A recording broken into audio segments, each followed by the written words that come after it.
When it comes to the Space Marines, they are, of course, the pinnacle of the weapons of the Imperium. They are the forces that they sent out to tackle any and all heretics, witches, Xenos, or any threat that comes to humanity. Out of all the Space Marine chapters, there's one that kind of stands out, and that is none other than the Grey Knights. What is up, guys? It is the Silent Alchemist, part of One Mind Syndicate, and today I'm back to talk about Warhammer 40K. In this one, I'll be talking about the infamous 666th chapter, the Grey Knights. These guys are warriors of the Imperium that fight specifically against chaos and all the descendants of the demonic. Here we'll be talking about their equipment, the weapons used to fight against demons of Nurgle, Tzeentch, Slaanesh, and of course, Khorne. So without further ado, let's dive into this excerpt from the novel Sacrifice. The light was worse than the dark, for he was bathed in it. He felt it illuminating, not just his body, but his mind. All his sins, his very fears in that moment were laid open to be read, like the illuminations of a prayer book. Up above him was the dome of the cathedral. Thousands of censers hung from it, smoldering in their clouds of pungent smoke. The dome was painted with 100 methods of torture, each one inflicted on a famous sinner from the Imperial Creed. A body, broken on a wheel, had its wounds picked out in clusters of rubies. The victim of an impaling as he slid slowly down a spear through his stomach, weeping tears of gold leaf. Faith was like fire. It could warm in discomfort, and it could destroy. Hundreds of burners emitted a constant flame, so the cathedral seemed to contain an ocean of fire. The brazen walkways over the fire, where the clergy alone were permitted to tread, were so hot they glowed red. The man who knelt at the altar was not one of the clergy. He was not shielded, and he could barely draw breath in the scalding heat. His wrists were burned where his manacles had conducted the heat. He knelt on a prayer cushion, but even so, his shins and knees were raw red. He wore only a tabard, and his head had been shaven with much ceremony that very morning. A silver bowl on the metal floor in front of him was there. He knew it was to catch his blood. One of the cathedral's many clergy walked up to where the man knelt. His ecclesiarchy robes almost completely concealed him, forming a shell of ermine and silk that revealed only the clergyman's eyes. His robes opened and an arm reached out. The hand, gloved in crimson, held but a single bullet. The bullet was dropped into the silver bowl. The kneeling man winced at the sound. Other clergy were watching, assembled on the metal walkways, lit from beneath by the lake of fire. The reds, the purples, the whites, all flickered with the flames. Only their eyes were visible. One of them, in the purple and silver of the cardinal, raised his hand. Begin. His words were amplified through the sweltering dome of the cathedral. The priest in front of the sacrificed altar drew a knife from beneath his robes. It had a blade of gold inscribed with high Gothic prayers. The prisoner, which was the sacrifice, flinched as the tip of the knife touched the back of his neck. The city outside was dark and cold. It was a city of secrets and dismal hope. It was a kind of place where man had to break rules.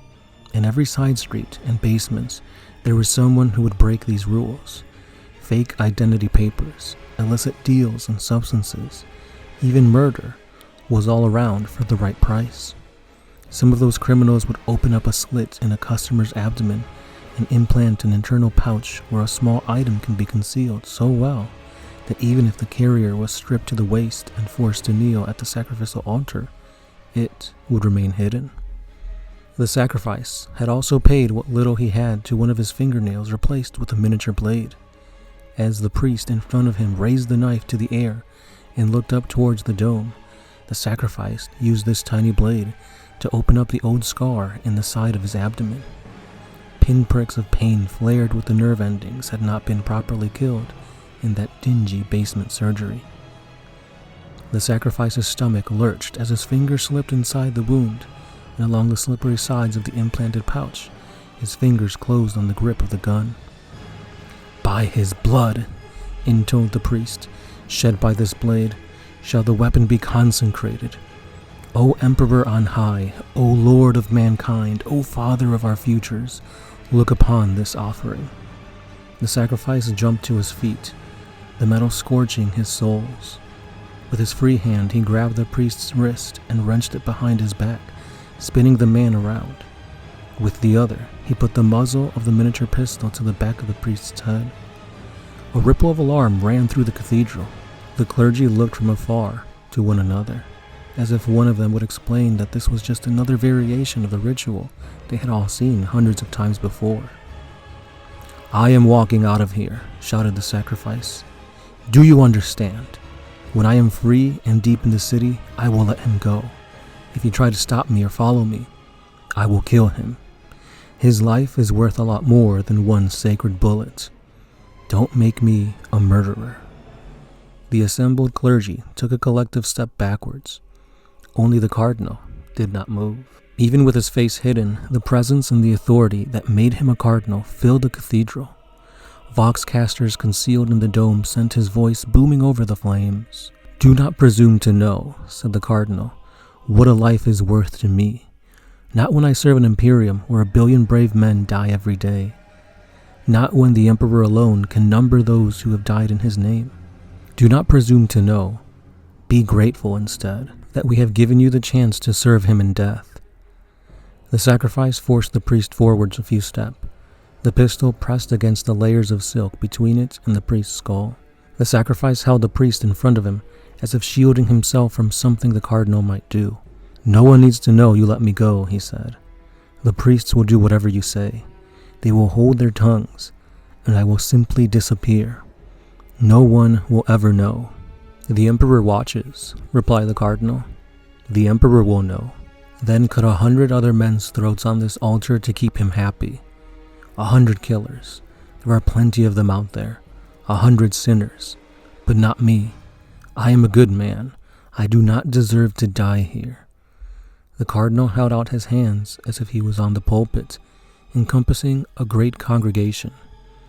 "That is why it has to be you," he said.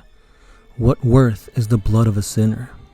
"Then find someone else," said the sacrifice, walking his prisoner forwards a few more paces. The main doors were beyond the cardinal, a set of massive bronze reliefs depicting the emperor enthroned. "Brother," said the cardinal, his voice still calm, 1,000 times this world blesses a bullet with the blood of a good man. 1,000 other worlds pay the same tithe to our brethren in the Inquisition. Do you think you are the first sacrifice to try to escape us? The first to smuggle a weapon through the ritual cleansings? Remember your place. You are but one man. There is nothing you can do to another that has not tried and failed before you. You will not leave this place.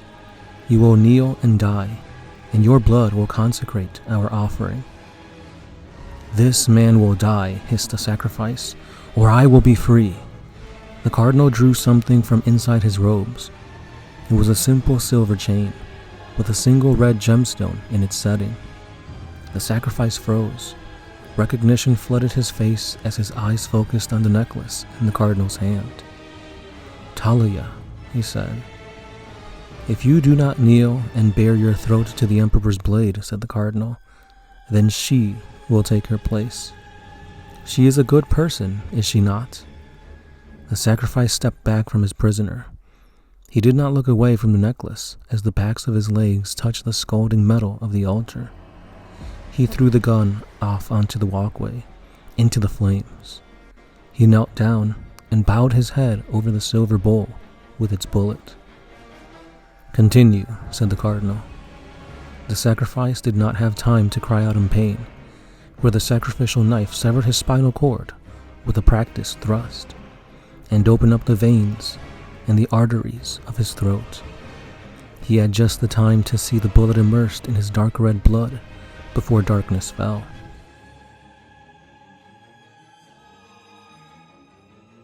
A hollow device.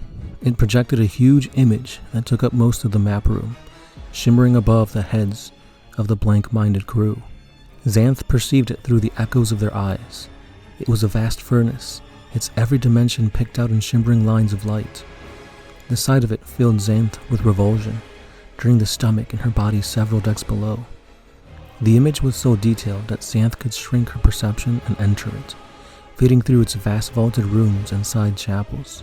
The cavern of the furnace billowed around her, pure darkness harnessed into the hollow unit's bands of light. Above the furnace, suspended over the place where the flames would range, was a circular platform on which a single suit of armor was mounted on a rack. The armor was indeed beautiful, ornate and massive, too large for a normally proportioned human. Cables and coils hung everywhere, and servo skulls hovered ready to manipulate the armor as it was forged. Xanth withdrew her mind from the sight. She did not understand why it was at once fascinating and repugnant to her. The crewmen were talking. Their faces were still cowled by the psychic protection, but their words echoed. Xanth could not help but listen, even though some cruel precognition told her that she would not like what she heard.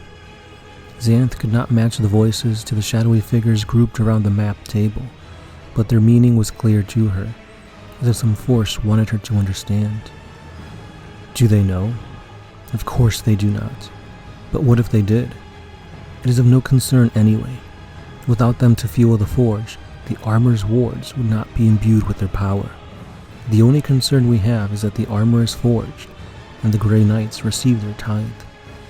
The witches are vermin. The galaxy is better off without them. It is a duty we do to mankind. That one Grey Knight fights on is worth tens of millions of these sinners. Xanth felt her stomach turn again, and her heart flutter in her chest. The link between body and mind shuddered as she was flying, hurling backwards through the decks of the black ship towards where her body lay. White pain shrieked through her soul as she was torn back through the tiny gap in the hangar's wards, and she slammed into her body with such force that her first physical sensation was the metal floor cracking her head as she fell onto her side. Hands were on her, gnarled and cracked, the hands of her fellow prisoners. "Xanth, Xanth," one said. It was an old woman, one of the few prisoners who had been willing to speak with Xanth for some time, for they suspected what she really was. "Did you do it? Did you venture out of this place?" "I did," gasped Xanth. She tasted blood in her mouth. "Where are we? Where are we going?" The other prisoners were gathered around, their eyes glinting in the only light, a flame cast from the woman's palm. It was the only power she could manifest in the psychically dampened hangar. This old woman was indeed powerful. "We are going to a furnace," thought Xanth. "We are going to be incinerated, so our power will be transferred into a suit of armor, that its wearer might be protected from people like us." The faces looked at her, waiting for her to answer. The children wanted to know even more than the adults did. "They are taking us to camps," said Xanth. "We will be studied by their scientists. It will be a hard life, and I think we will never be coming back. But we will live there. At least we will live." "You have seen this?" said the old woman. "I have," said Xanth. "I saw it all." "Then let us place ourselves in the hands of fate," said the old woman. She bowed her head, and the other prisoners did the same. "Let us give thanks. Even in this place, the Emperor is with us." Xanth almost choked back her lie and told the truth, but it would do no good. She stayed silent as the old woman let the flame die out. And with that being said, guys, that shows you a brief glimpse into the background of what goes into creating a single bullet for the Grey Knights, and as well as their suits of armor. So the first part of this, we see that a person has to be sacrificed so that their blood bless the bullet of the Grey Knight. And that's a single bullet. So every time a Grey Knight shoots his Stormbolter, that's essentially 2 innocents dying in order for them to do that.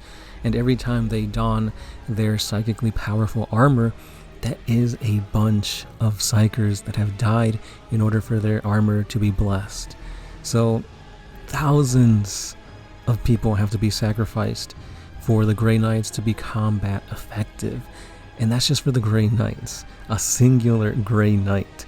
Now, let's not forget that there are thousands of psychers that are also sacrificed to the Golden Throne to keep the Emperor in this half-dead state.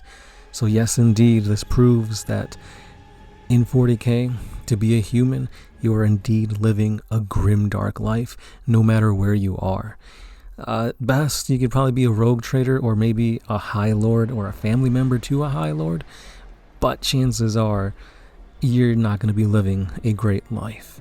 So this just goes to show you what exactly goes on behind the scenes before we even see like the Grey Knights on the battlefield. Like, it really does put the whole universe of 40K into a different perspective, where it's not just, oh, you need a bunch of master artisans to craft armor and weapons and ammunition and then have it blessed by the priests. No, there's a ton more that goes into this. So that's all I got for today, guys. Let me know your thoughts down below, and if you guys have any other topics or suggestions, let me know as well. Don't forget to like, comment, and subscribe for more things Warhammer 40K. And as always, it's been the Sound Alchemist, part of One Mind Syndicate, and I'll see you guys in the next one. Peace. Always